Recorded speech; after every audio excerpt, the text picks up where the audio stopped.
Hi అండి, welcome to అమ్మమ్మ వంటింటి రుచులండి. శ్రీరామనవమి కదండి, మీకు 4 ఐటమ్స్ చూపిస్తానండి ప్రసాదాలు. అది ఎలా చేసుకోవాలి ఏంటన్నది వంటింట్లోకి వెళ్ళిపోదాం, ఫాలో అవ్వండి. ఇదిగానండి గ్యాస్ వెలిగించుకొని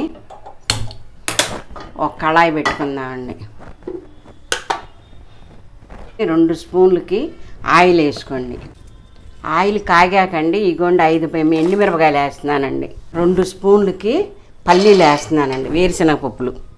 ఇగోండి 2 స్పూన్లకి శనగపప్పు, స్పూన్లకి పచ్చెనగపప్పు వేసానండి. 1 స్పూన్కి ఆవాలండి, మినప్పప్పు అండి 2 స్పూన్లకి ఇది కూడా వేస్తున్నానండి. ఇవి బాగా వేయించుకోవాలండి. ముందు 4 పచ్చిమిర్చి అండి ముక్కలుగా ఇలా కోసుకోండి. నూనెలో వేగేసరికి ఆ పులిహోరలో మగ్గేసరికి చాలా బాగుంటుందండి. పచ్చిమిరకాయలు కూడా తినొచ్చు. ఇగోండి అల్లం ముక్కలండి ఇలా సన్నగా చేసుకోండి ముక్కలుగా. ఇప్పుడు నేను 1 స్పూన్కి పసుపు వేస్తున్నానండి, మరీ ఎక్కువ వేసుకోబాకండి. 1 గ్లాసు బియ్యం వేసుకోండి. అవి బాగా కడుక్కుని 2 గ్లాసులు నీళ్లు పోసుకోండి. 2 గ్లాసులు నీళ్లు పోసుకున్నాక 1 స్పూన్కే ఆయిల్ వేసుకోండి. ఆయిల్ వేసుకుని మూత పెట్టుకుని 3 విజిల్స్ వచ్చే వరకు కుక్కర్ రానివ్వండి. అప్పుడు 3 విజిల్స్ వచ్చాక గ్యాస్ కట్టేసుకుని పక్కన పెట్టుకోండి. ఇదిగోండి చూసారా ఎంత పొడి ఆడుతుందో రైసు. ఇదిగోండి ఇలాగ ఒక పెద్ద గిన్నె తీసుకోండి. ఆ గిన్నెలోకి ఇలా గుమ్మరిచ్చేసుకోండి రైస్ని. ఇప్పుడు 1 మామిడికాయనండి నేను ఇలా తురుముకుని అట్టి పెట్టుకున్నానండి. మామిడికాయలు కొన్ని బాగా పుల్లగానే ఉంటాయి, కొన్ని పులుపు తక్కువ ఉంటాయండి. అందుకనే మీరు పులుపుని చూసుకుని కలుపుకోండి. ఇదిగోండి కొంచెం వేడన్నంలో కలిపితేనే రైస్కి కూడా బాగా పులుపు పట్టి చాలా టేస్ట్గా ఉంటుందండి. ఇదిగోండి ఇలా కలిపేసుకోండి. ఉప్పు మాత్రం ముందుగానే వేసుకోబాకండి. అలా దీనిలోకి ఏమవుతుందంటే ఉప్పు ముందేసారనుకోండి నీరెల్లో వచ్చేసి ఉప్పు బాగా అన్నమంతా మెత్తగా అయిపోయి బాగుండదండి, పొడిలాడుతూ. నేను ఇందాక తిరమా చేసుకుని అట్టి పెట్టుకున్నాం కదండి, ఈ తిరమాతను కూడా ఇలా రైస్లోకి వేసేసుకుందామండి. ఇదిగోండి ఇలా కలుపుకోవాలండి. ఇప్పుడు సాల్ట్ వేసుకోవాలండి. 1 స్పూన్కి వేసుకుంటున్నానండి. చాలా పొత్తి అప్పుడు చూసి వేసుకోవచ్చండి మనం సాల్ట్ని టేస్ట్కి సరిపడి. శ్రీరామనవమికి పానకం నైవేద్యంగా పెట్టుకుంటాం కదండి, అన్ని పానకాలే కదండి శ్రీరామనవమికి. అందుకని 2 గ్లాసులు నీళ్లు తీసుకున్నానండి.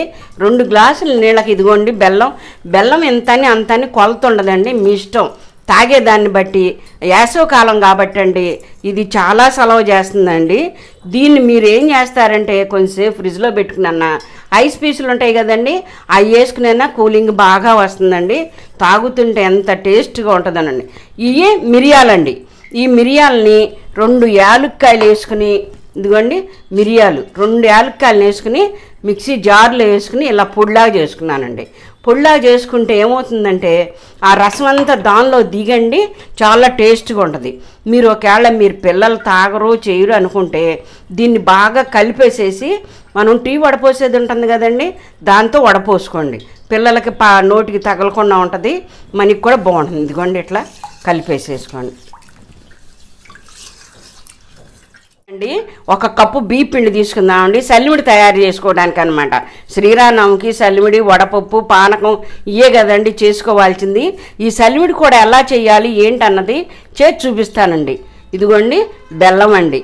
ఈ బెల్లం ఇలా వేసి కలిపేసుకుని, మీకు తీపి చాలా పోతే ఇంకా కొంచెం వేసుకోవచ్చండి. దీనిలోనండి వాటర్ కన్నా కూడా మీకు కొబ్బరి నీళ్ళు పోసుకుని కలుపుకుంటే చాలా బాగుంటుందండి. సలివిడి కొబ్బరి ముక్కలు తింటుంటే.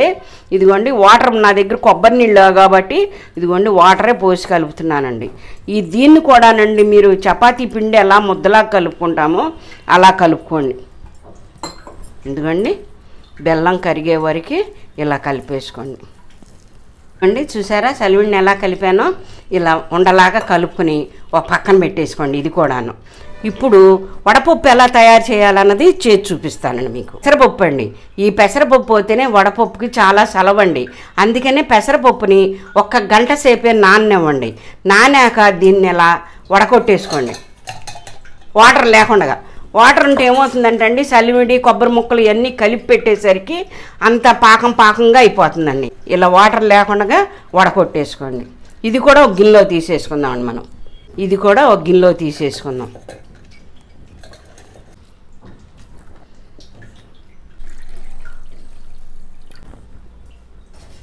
చూశారుగా, మామిడికాయ పులిహార, వడపప్పు అండి, సలిమిడి, పానకం. రాముల వారికి, సీతాదేవికి, శ్రీరామనవమికి కళ్యాణం చేస్తారు కాబట్టి ఆ ఇష్టమైన ప్రసాదాలండి. వాటిని మనము పూజ చేసుకునేటప్పుడు అరటిపళ్ళు, కొబ్బరికాయలు కొడతాం కాబట్టి అండి, అరటిపళ్ళు దేవుడి దగ్గర పెట్టి కొబ్బరికాయలు కొడతాం కాబట్టి అవి కూడా కొబ్బరి ముక్కలు చేసుకునండి ఇలా అన్నిట్లో పెట్టుకుని వచ్చిన భక్తులందరికీ ప్రసాదంగా ఇవ్వండి. ఇస్తే చాలా మంచిదండి. మీరు ఇంట్లో కూడా చేసుకోవచ్చండి, చేసుకుని అందరికీ పంచిపెట్టుకోవచ్చండి. చూసారా ఎలా చేశానో? సింపుల్గా 4 ఐటమ్స్ చేశానండి.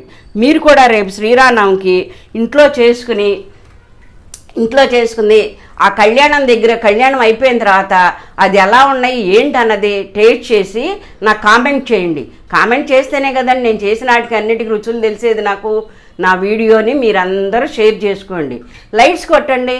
నా ఛానల్ని చూడని వారు, కొత్తగా చూసేవారుంటే సబ్స్క్రైబ్ మాత్రం మర్చిపోబాకండి. శ్రీరామనవమి శుభాకాంక్షలు.